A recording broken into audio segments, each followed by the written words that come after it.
और मेरे पति इसमें नहीं है, इसमें उनको ना घसीटा जाए और वो भी इसमें संलिप्त नहीं है।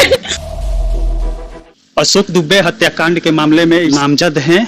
मर्डर केस में इस प्रकार उन लोगों का नाम है विजय पांडे पिता गणेश पांडे उम्र 50 साल है, अभय पांडे पिता विजय पांडे उम्र 22 साल है, जय पांडे पिता विजय पांडे उम्र 25 साल है, निर्मल पांडे उर्फ छोटू पांडे पिता गणेश पांडे जो विजय पांडे के भाई हैं, और जो अशोक दुबे का जमीनी रंजिश चल रहा था वो विजय पांडे से चल रहा था, और जो इसमें निर्मल पांडे है उर्फ छोटू पांडे ये विजय पांडे के भाई है। ये जो घर है ये विजय पांडे का घर है, और जो निर्मल पांडे और छोटू पांडे का घर है उधर कुछ दूरी पर 50 गज की दूरी पर उनका घर है, और जिसमें 5वां नाम दिया गया है वो अरविंद तिवारी है, पिता कृष्णा तिवारी ये चिलमरवा गांव के हैं, गुटनी प्रखंड में ही वो पड़ता है। और इसमें जो नामजद है निर्मल पांडे उर्फ छोटू पांडे ये इनकी वाइफ है।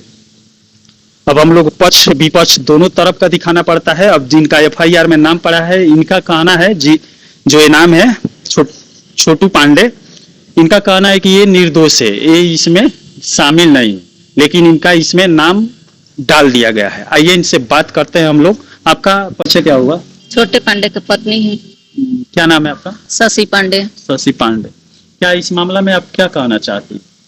इस मामला में हम यही कहना चाहते हैं कि जो भी है सब झूठ है, जो घटना हुआ है वो सब साजिश के तहत हुआ है और इन लोगों को उसमें फंसाया गया है, और मेरे पति और भी जो इसमें शामिल है वो भी निर्दोष हैं। और मैं उन लोग के घटना से दुखी हूँ, बहुत दुखी हूँ कि जो हुआ है वो नहीं होना चाहिए।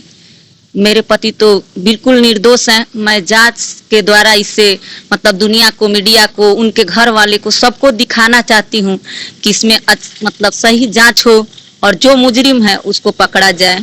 अब इसमें ये भी सुनने में आता है कि विजय पांडे जो थे उनसे जमीनी रंजिश थी।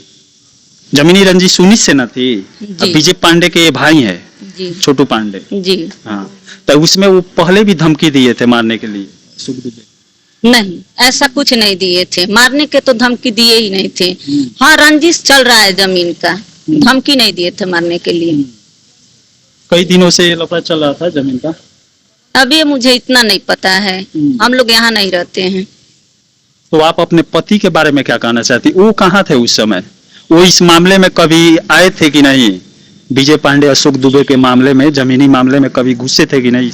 नहीं, मेरे पति इस मामले में कोसों दूर थे, वो कभी नहीं इसमें घुसे थे और न उसमें आना भी चाहते थे, क्योंकि मेरे पति समाज सेवी हैं। वो जैसे मतलब इलेक्शन में उठना चाहते थे, जनता सेवा करना चाहते थे, उनका छवि जो था वो बिल्कुल साफ था।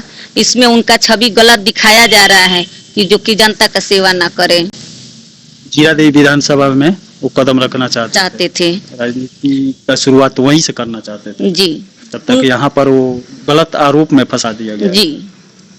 और क्या कहना चाहती है सरकार से? क्या हम सरकार से, पुलिस प्रशासन से, मीडिया वाले से, जो भी है उनसे मेरा निम्र निवेदन है कि इसके मतलब बहुत जांच किया जाए, उच्च स्तरीय से निष्पक्ष जांच हो कि दोनों तरफ का न्याय मिले और मेरे पति इसमें निर्दोष साबित हो। उस दिन वो कहाँ पर थे? मेरे गुरुजी का स्वर्गवास हुआ था, उस दिन उनका काम था। कहाँ पे? गोरखपुर बढ़लगंज के पास में उनका खकाई स्कोर गांव है, उसी में वो लोग शामिल थे। इस गांव के मतलब 10-12 लोग गए थे उनके साथ।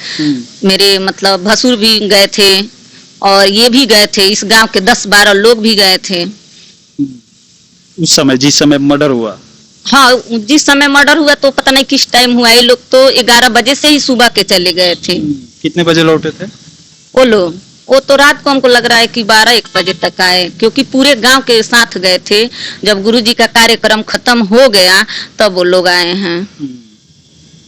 और क्या कहना चाहती हैं? आपके पति आपके पास फोन तो किए होंगे, क्या बोल रहे थे? उस टाइम हमारे पति से बात नहीं हुआ। जब हम लोग यज्ञ देखने गए थे, वो जो चुकचुपवा गांव यज्ञ हो रहा था, वहाँ मतलब हम लोग गए थे। जब हम लोग यज्ञ देख के घर वापस आए तो यहाँ देखे कि पुलिस वाले मतलब आए हुए हैं, और उस टाइम हम लोग को घटना के बारे में पता चला। आपको किस पर शक जा रहा है कि कौन करवाया होगा ऐसा? इस सब से हम लोग आपके पति निर्दोष है तो कौन हो सकता है? इसमें हम किसी का नाम नहीं ले सकते हैं।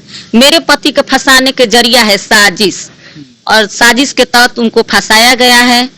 बस हमको एकदम पुलिस प्रशासन से, चाहे जो भी उस मतलब उच्च स्तरीय से इसमें निष्पक्ष जांच हो, जो भी निर्दोष हैं उनको मतलब सफाई थी मिले।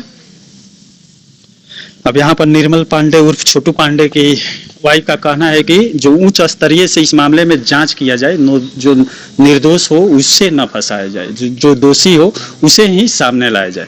अब उस दिन, जिस दिन अशोक दुबे की मर्डर हुआ, उस समय ये घर पे नहीं थे, कहीं उनके गुरुजी का देहांत हो गया था, वहां पर गए हुए थे, बड़हलगंज गए हुए थे, बड़हलगंज।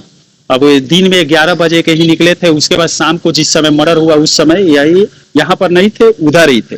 12-1 बजे के आसपास यहाँ पहुंचे होंगे।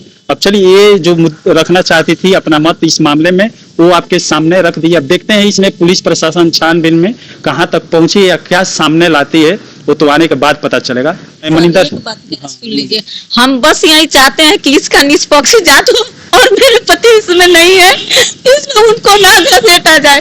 और मैं 12 साल से यहाँ नहीं रहती हूँ, मेरे पति और मेरे बच्चे गोरखपुर रहते हैं, उनको निष्पक्ष जांच हो। और जो बच्चे भी फंसाए गए वो भी इसमें सम्मिलित नहीं है, और मेरे बच्चे का भविष्य खराब हो जाएगा। और मेरे पति का वो इस छवि में बिल्कुल नहीं है, उनको इस छवि से निकाला जाए, मेरे मित्र निवेदन है सरकार से और पुलिस प्रशासन से। मुझे बस यही विनती है कि उनको इससे निकाला जाए और निष्पक्ष जांच हो। जो घटना हुई उससे हम लोग भी बहुत आहत हुए हैं कि जो हुआ है वो ना हो और ना होना चाहिए। पुलिस प्रशासन सबको यही विनती है। अब चलिए, छोटू पांडे की जो पत्नी कहना चाहती है आप लोग के सामने लाकर रख दिए। वैसे पुलिस प्रशासन को इसमें जांच अच्छा से बैठाना चाहिए, जो दोषी हो उसी को सजा मिलना चाहिए। चलिए, इसी के साथ मैं मनिंदर सिंह, दबंग 24 से धन्यवाद।